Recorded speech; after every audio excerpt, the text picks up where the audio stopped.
ఒక్క సీన్ని మేము టీవీలో అది కంప్లీట్ చేయడానికి కనీసం వారం పట్టిద్ది మాకు.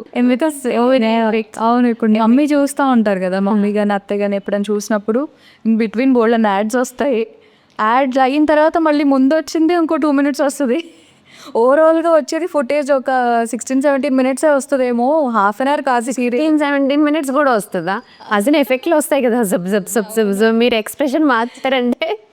సో జనరలీ అంటే ఒక్క సీన్ని అన్ని రోజులు జనరల్ అట్లీస్ట్ ఒక 2 days అయితే అనిపిస్తుంది డ్రాగ్ అయింది దాన్ని. బట్ మేము చేసేటప్పుడు ఒక్క రోజులో ఒక 10-15 సీన్లు చేస్తాం ఒక రోజులో, డిపెండింగ్ అపాన్ డైరెక్టర్ స్పీడ్ అనేది అవుతుంది. ఒక్కొక్కసారి 10 scenes, చిన్న సీన్స్ అనుకోండి కొన్ని ఎక్కువ చేయొచ్చు. అదే ఒక 20 pages సీన్, 15 pages సీన్ అనుకోండి, ఒక 8 scenes అట్లా అవుతాయి. ఇప్పుడు ఆర్టిస్టులు షూట్ చేస్తున్నప్పుడు ఆ స్క్రిప్ట్స్ చూస్తున్నప్పుడు అంటే అనిపిస్తుంది కదా, యాజ్ అన్ ఆడియన్స్ మనకు కూడా అబ్బా ఇంత దారుణంగా ఉంది ఏంటిది అని. అట్లా ఎప్పుడైనా డిడ్ యూ యూనో ఇన్వాల్వ్ అయ్యి వద్దిది మరీ క్రూయల్గా ఉంది, లేదా ఎలా ఉంది నాకు నచ్చలేదు? కొన్ని చెప్తాము అక్క, యాక్చువల్లీ కొన్ని చెప్తాము. ఇప్పుడు అన్ని డైరెక్టర్ కూడా చేంజ్ చేయలేరు. ఇప్పుడు రైటర్ ఏంటంటే ఆయన వర్షన్లో, ఆయన ఇమాజినేషన్లో రాసుకుంటారు కదా. ఇప్పుడు డైరెక్టర్ చేంజ్ చేస్తే మళ్ళీ కొన్ని క్లాషెస్ ఉంటాయి కదా. సో ఏంటంటే ఎంతవరకు చేయగలుగుతారో డైలాగ్స్లో కానీ, నేను డైలాగ్స్ వరకు అడుగుతాను, సీన్ వరకు ఎప్పుడు అడగను. కానీ కొన్ని డైలాగ్స్లో మరీ ఆర్టిఫిషియల్గా ఉందండి ఈ డైలాగు, ఈ పదం వాడకూడదేమో అన్నట్టు, అలాంటివి నేనైతే నా వరకు మిగతా దాంట్లో ఇన్వాల్వ్ అవ్వను. కానీ నేను చెప్పేటప్పుడు ఇప్పుడు ఆపోజిట్ క్యారెక్టర్తో కొన్ని మాట్లాడే ఉంటుంది, అది అని ఉంటుంది ఒక్కొక్కసారి. అది అనే వర్డ్ ఎవరు అనకూడదు అని అనిపిస్తుంది నాకు. సో అలాంటివి ఏమన్నా ఉంటే రిపీటెడ్గా మళ్ళీ అవే వస్తాయి. మళ్ళీ ఇంకా అక్కడ షార్ట్ దగ్గర కొన్ని చేంజెస్ అయితే చేస్తారు, చిన్న చిన్న చేంజెస్ ఇలాంటివి. ఇప్పుడు సీరియల్ మేకింగ్లో కూడా చాలా మార్పులు వచ్చేసాయి. అంటే ఆల్మోస్ట్ మూవీ ఫ్లేవర్ కనిపించేస్తుంది, సాంగ్స్ వచ్చేస్తున్నాయి, కెమిస్ట్రీ చూపిస్తున్నారు బిట్వీన్ కపుల్, అవే ప్రోమోలు పడుతున్నాయి. సో ఆ చేంజ్ని అంటే ఈ లాస్ట్ 15 yearsలో యూఆర్ దేర్ కదా, you are part of TV serial making కదా, ఎట్లా అనిపిస్తుంది అది యాక్సెప్ట్ చేయడానికి?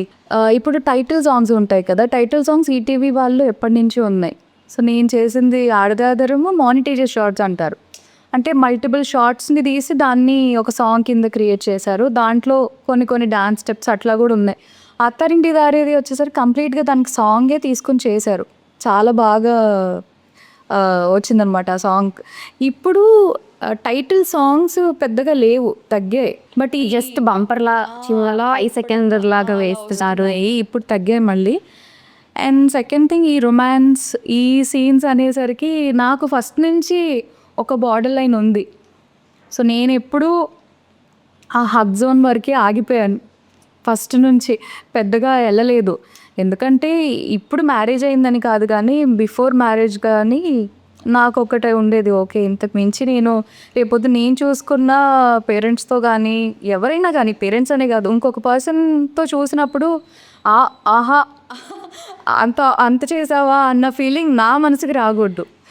సో అది నేను కొంచెం అట్లా. బట్ యాక్చువల్లీ సీరియల్స్లో కూడా ఇప్పుడు ఇంకా ఆల్మోస్ట్ ఇప్పుడు ఉన్నాయి కొన్ని కలవడబడుతున్నారు, యాక్సెప్ట్ చేస్తున్నారు. ఇప్పుడు నేను అన్నీ చేయను కాబట్టి నాకు అన్ని ఆఫర్స్ రావు. ఇప్పుడు నేను అలాంటివి చేయను అనుకోండి, కొన్ని క్యారెక్టర్కి నన్ను అనుకున్నా కూడా ఓకే తిని ఇలా చేయదు కాబట్టి మనకు వర్కౌట్ అవ్వదు అనుకుని కూడా అనుకుంటారు జనరల్గా. అంతే కదా, కమర్షియల్గా చూస్తారు తప్ప నా కోసమే పెట్టుకున్నారు అంటే ఇద్దరు ఆ క్యారెక్టర్కి నేను సూట్ అవ్వాలి. అవును, ఆ క్యారెక్టర్లో రొమాన్స్ అవసరం లేకపోయి ఉండొచ్చు. నేను చూస్ చేసుకునేవి మాత్రం అలాంటివే చూస్ చేసుకున్నాను. ఓకే ఒక చిన్న పాప ఉన్నా పర్వాలేదు, కానీ హీరోయిన్ క్యారెక్టర్ అయినా రొమాన్స్ అనేది ఒక బార్డర్ లైన్ దాటి నేను చేయను. ఆ బార్డర్స్ ఉన్న ప్రతి ఆర్టిస్ట్కి ఆపర్చునిటీస్ తగ్గిపోతాయి is what you feel Telugu serial ఇండస్ట్రీలో? అంతే.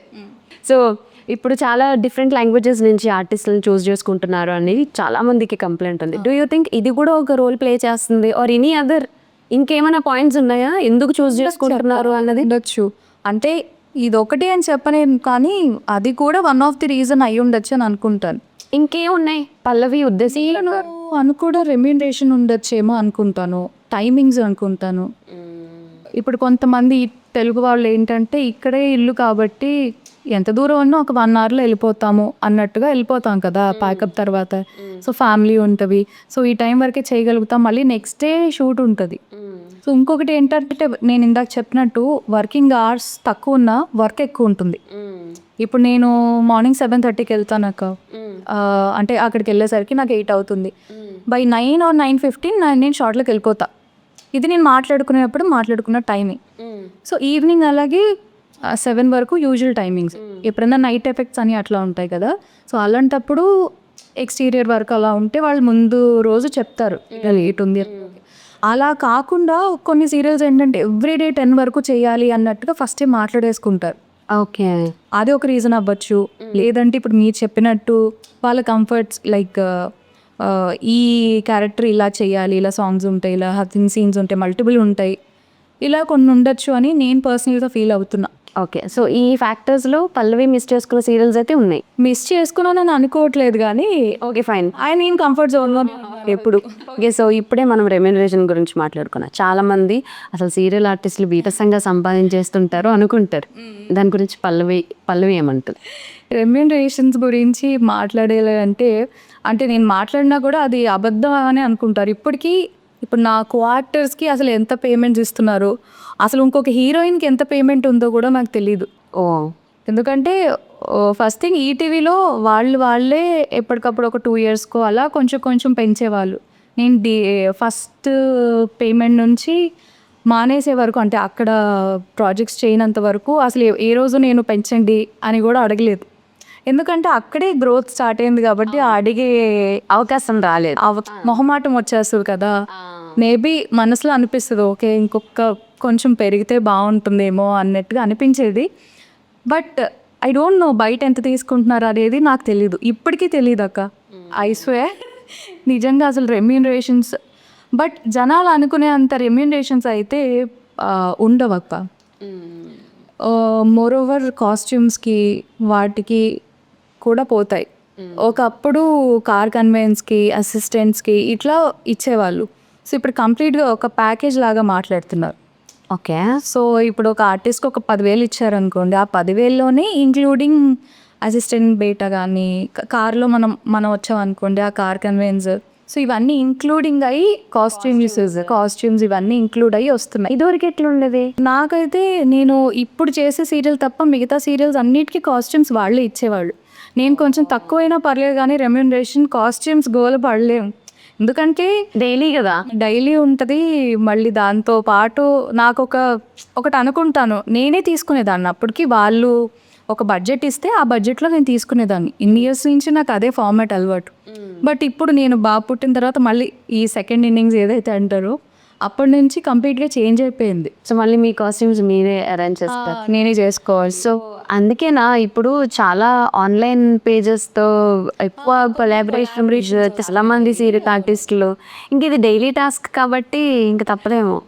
కొలాబరేషన్స్ కూడా ఏంటంటే ఇఫ్ ఎట్ ఆల్ జెన్యూన్గా ఉండి కొన్ని చేస్తాను కానీ కొలాబరేషన్స్ కూడా కొంచెం దూరమే. అవునా? నువ్వు are like that? Okay. But జనరల్గా కొలాబరేషన్స్ అనేవి ఇప్పుడు బాగానే ఇదవుతున్నాయి. ఎలా ఉంటాయి స్కెడ్యూల్స్ ఎలా ఉంటాయి మామూలుగా? ఈ షూటింగ్ కూడా ఇప్పుడు ఫస్ట్ వీక్, థర్డ్ వీక్ అన్నట్టుగా చేస్తారు, ఆ వీక్స్లో చేస్తారు. సో సెకండ్, ఫోర్త్ వీక్స్లో మిగతా ఏదన్నా మనం ఇప్పుడు నేను చేసేది లీజర్గానే ఉన్నాను ప్రస్తుతానికి. బికాస్ బాబుతో 2 బ్యాలెన్స్ అవ్వట్లేదు.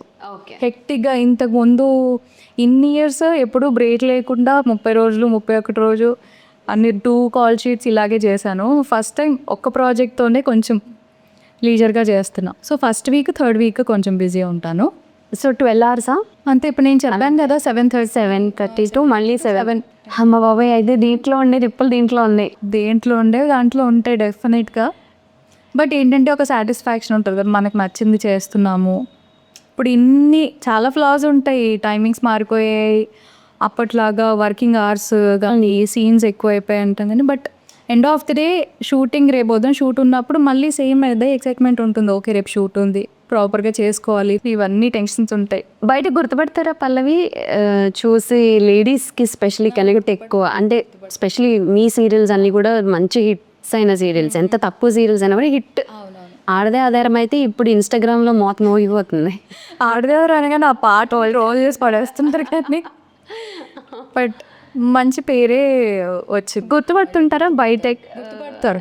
ఇప్పుడు చేసే ప్రాజెక్ట్స్ కన్నా ప్రీవియస్ ప్రాజెక్ట్స్లోనే ఎక్కువ గుర్తుపడుతున్నాను. ఆ రెస్పాన్స్ ఎలా ఉంటుంది? ఇప్పుడు ఏమంటారంటే కొంతమంది అప్పుడు లాంటి సీరియల్స్ మళ్ళీ చేయొచ్చు కదా మీరు అని అడుగుతారు నన్ను. ఓకే. ఇఫ్ ఆపర్చునిటీస్ అలా రానప్పుడు మన చేతిలో ఉండదని పాపం ఆడియన్స్కి తెలియదు కదా, మనమే చూస్ చేసుకుని స్క్రిప్ట్స్ అట్లా ఉండదు కదా. ఇనీషియల్ సీరియల్ స్టార్ట్ అయిన ఇనీషియల్ డేస్లోనే మనకి తెలుస్తుంది సో అండ్ సో స్టోరీ అని చెప్పి. ఫర్దర్గా ఎలా ఉంటుంది అనేది మన చేతిలో ఉండదు. ఇంకా రేటింగ్ టీఆర్పీస్ బట్టి చేంజ్ చేస్తారు, అలా ఉంటుంది. సో ఫైనల్లీ పల్లవి ఒక్క అన్స్క్రిప్టెడ్ వర్డ్ చెప్పాలి మన వ్యూవర్స్ కంటే ఏం చెప్తే? బీ యువర్ సెల్ఫ్ అండర్గా. సో అంతే అర్థం. లైక్ ఎవరి కోసమో లేదంటే ఏదో ఆరుబాటాల కోసమో అలా మనకు మనం ఒక క్రియేట్ చేసేసుకోకుండా సింపుల్ లైఫ్ అనేది బాగుంటుంది అనేవి నా ఒపీనియన్. సో ఎవరైనా లేడీస్ అయినా జెంట్స్ అయినా మన పిల్లలకైనా నేర్పించేది ఓకే. మనకి ఇప్పుడు నేను సీరియల్ హీరోయిన్ అంటే వాడికి ఇప్పుడు తెలియదు, రేపు పొద్దున్న సీరియల్ హీరోయిన్ అంటే పెద్దకి హ్యాపీగా ఫీల్ అవ్వాలి తప్ప అదొక బర్డన్గా అలా ఫీల్ అవ్వకూడదు. సో నేను వాడిని అలాగే పెంచాలనుకుంటున్నాను. అందరూ నా పేరెంట్స్ అలాగే పెంచారు.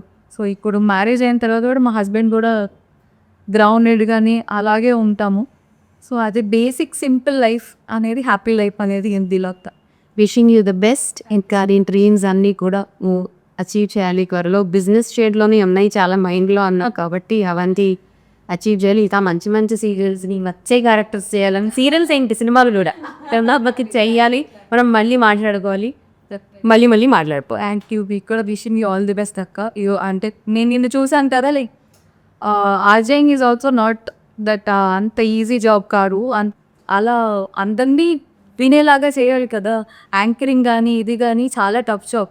అట్లీస్ట్ మారేంటంటే ఒక స్క్రిప్టెడ్గా ఉంటుంది సీరియల్కి వచ్చేసరి, బట్ మీది అలా కాదు, ఆన్ ది స్పాట్ మీరు ఇంప్రూవ్మెంట్ చేసుకొని చేయాలి. సో పల్లవి రామశెట్టి ఆల్మోస్ట్ ప్రతి యుగంలో లేడీస్కి బాగా వచ్చారు. Wish you the best. Thank you so much one second. So I'm sure you enjoyed. మన పాడ్కాస్ట్ మీకు నచ్చింది అని అనుకుంటున్నాను. సో నచ్చితే లైక్ చేయండి, సబ్స్క్రైబ్ చేయండి అండ్ షేర్ చేయండి. అలాగే ఏం నచ్చిందో కూడా కమెంట్ చేయండి. అండ్ బ్రాండ్స్ రిలేటెడ్ ఏమైనా ఎంక్వైరీస్ ఉంటే unscriptedwithjoe@gmail.comకి ఒక మెయిల్ డ్రాప్ చేయండి. Thank you so much. మీరు అందరూ చాలా చాలా చాలా సపోర్ట్ చేస్తున్నారు. చాలా మంచి రెస్పాన్స్ వస్తుంది. అన్ని వీడియోస్కి కామెంట్స్ బాగా వస్తున్నాయి. రీల్స్ అయితే ఇంకా అసలు బీభత్సమైన రెస్పాన్స్ వస్తుంది. సో సబ్స్క్రైబ్ చేయలేదు ఇంకా అంటే ప్లీజ్ చేసి సబ్స్క్రైబ్ చేసి సపోర్ట్ చేయండి. మళ్ళీ నెక్స్ట్ వీక్ ఇంకొక గెస్ట్తో కలుద్దాం. Until then stay tuned.